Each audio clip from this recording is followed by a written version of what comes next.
నా ప్రియమైన మంగళగిరి ప్రజలందరికీ మహాశివరాత్రి శుభాకాంక్షలు. అంతేకాకుండా ఇక్కడ ఎంతో మంది మహిళలను చూశాను. మీరందరూ చాలా ఉత్సాహంగా ఈ ప్రోగ్రామ్ ని చూడడానికి వచ్చారు. ఇక్కడున్న మహిళలందరికీ మహిళా దినోత్సవ శుభాకాంక్షలు కూడా. శివరాత్రి వేడుకలు మరియు మహిళా దినోత్సవం ఒకటే రోజు జరుపుకోవటం చాలా గొప్ప విషయం. ఎందుకంటే శివుడు మహిళలకి చాలా ప్రాధాన్యత ఇచ్చే దేవుడు. మనం చూసుకుంటే శివుడు పార్వతీదేవిని కూడా తనతో చాలా సమానంగా చూసుకుంటారు. అదే కాకుండా శివపార్వతులు శారీరకంగా ఒకటే అయ్యారు. అందుకే శివరాత్రి మరియు మహిళా దినోత్సవం ఒకటే రోజు జరుపుకోవటం నాకు చాలా ఆనందంగా ఉంది. అది కూడా మన మంగళగిరిలో, మన లోకేష్ గారి మంగళగిరిలో జరుపుకోవటం నా అదృష్టంగా భావిస్తాను. ఈ పవిత్రమైన దినమున మన శివ పార్వతుల పవిత్రమైన నృత్య ప్రదర్శన చూడటం నేను నా అదృష్టంగా భావిస్తున్నాను, మనందరి అదృష్టంగా భావిస్తున్నాను. అదే కాకుండా సుమిత్ర గారు చెప్పారు, మన భారతదేశపు సంస్కృతి ఎంతో గొప్పది, ఎంతో బలమైనది.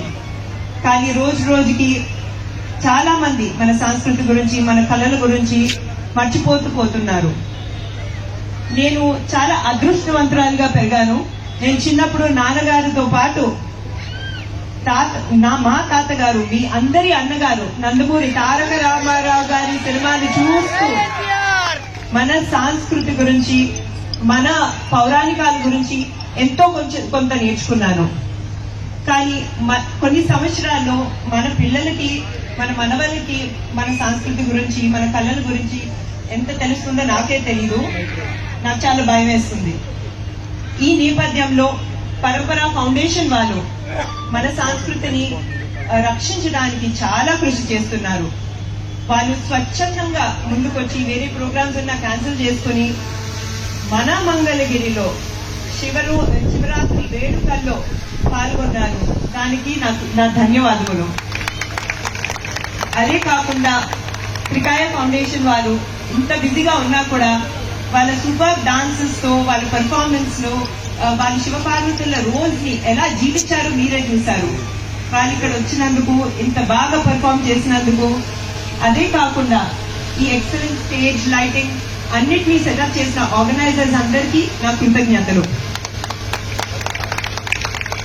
మరొకసారి నా మంగళగిరి కుటుంబ సభ్యులందరికీ శివరాత్రి శుభాకాంక్షలు తెలుసుకుంటూ, మహిళా దినోత్సవ శుభాకాంక్షలు తెలుసుకుంటూ నేను సెలవు తీసుకుంటాను. నమస్కారం.